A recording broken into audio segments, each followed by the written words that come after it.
नमस्कार दोस्तों। बहुत सारे लोग ये आरोप लगाते हैं कि भारत में नारी को शिक्षा से दूर रखा गया, नारियों को कभी पढ़ने नहीं दिया गया। तो ऐसे लोगों के लिए और सभी के लिए एक बहुत अच्छा फैक्ट मैं आपको बताता हूँ।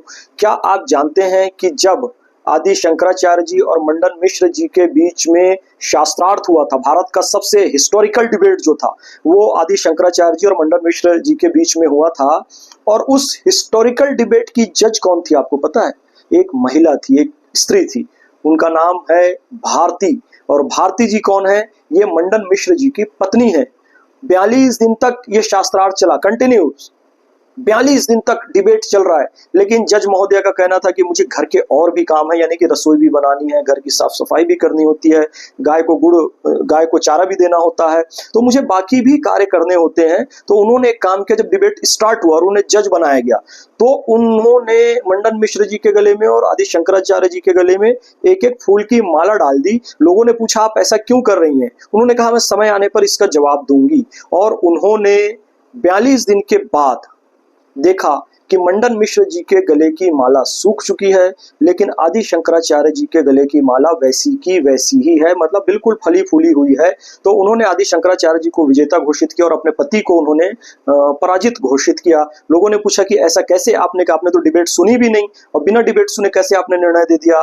उनका यह कहना था कि जब व्यक्ति के पास मजबूत तर्क नहीं होते हैं, तथ्य नहीं होते हैं, वो हारने लगता है, तो वो घबराने लगता है, तो वो चिड़चिड़ाने लगता है, तो वो क्रोधित होने लगता है, वो अंदर से परेशान होने लगता है, तो उसके शरीर का प्रभाव इन फूलों की माला में पड़ता है। ठीक यही खोज आधुनिक काल में आकर हमारे महान वैज्ञानिक जगदीश चंद्र बसु जी ने की थी।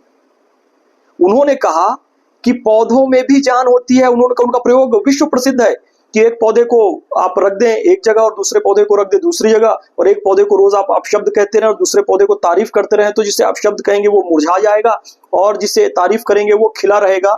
सोचिए, जो आधुनिक काल में जगदीश चंद्र बसु जी ने जो चीज खोजी कि वनस्पति पर वातावरण का प्रभाव पड़ता है, आसपास के लोगों का प्रभाव पड़ता है, वो चीज भारती जी ने प्राचीन काल में खोज ली थी और उसी आधार पर विजेता घोषित किया और पराजित घोषित किया। क्योंकि जिसके अंदर निगेटिविटी आ रही थी, तर्क कमजोर होने के कारण, उनके गले का जो फूल था, जो माला थी, वो सूख गई और आदि शंकराचार्य जी के गले की माला जो है वैसी की वैसी ही बनी रही। कहानी तो मैं यही बताना चाहता था, लेकिन इसके आगे एक चीज और है।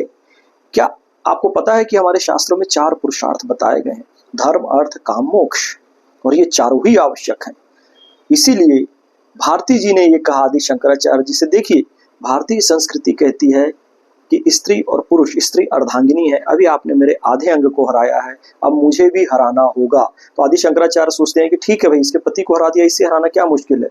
लेकिन भारती जी से जब शास्त्रार्थ चालू हुआ तो भारती जी ने घर गृहस्थी के और काम शास्त्र के कुछ प्रश्न आदि शंकराचार्य जी से पूछ लिए।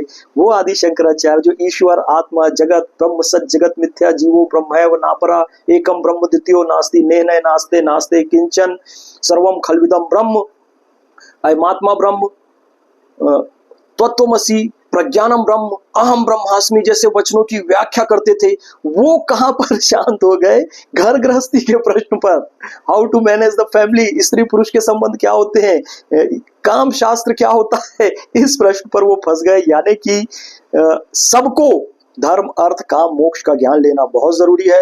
हालांकि कहते हैं कि फिर भारती जी से वो शास्त्रार्थ हार गए थे, क्योंकि उन्हें भाई घर गृहस्थी का ज्ञान, काम शास्त्र का ज्ञान तो था नहीं, तो इतने बड़े विद्वान भी घर गृहस्थी के प्रश्न पर हार गए थे। लेकिन फिर कहा जाता है कि उन्होंने परकाया प्रवेश किया और फिर एक राजा के शरीर पे गए, उससे पूरा घर गृहस्थी, काम शास्त्र का ज्ञान उन्होंने सीखा और फिर लौटे और फिर भारती जी को उस सबका उत्तर दिया। बहरहाल मैं कहना ये चाहता हूँ कि धर्म, अर्थ, काम, मोक्ष सभी आवश्यक है इस जीवन के लिए, और नारियों का सम्मान और शिक्षा भारतीय संस्कृति में प्रारंभ से है और आज तक है। तो ये फेक नैरेटिव चलाने वाले लोगों से सावधान रहें। भारत में नारी की केवल पूजा ही नहीं की जाती है, बल्कि उन्हें हर तरह का अधिकार भी दिया जाता है। बहुत बहुत धन्यवाद।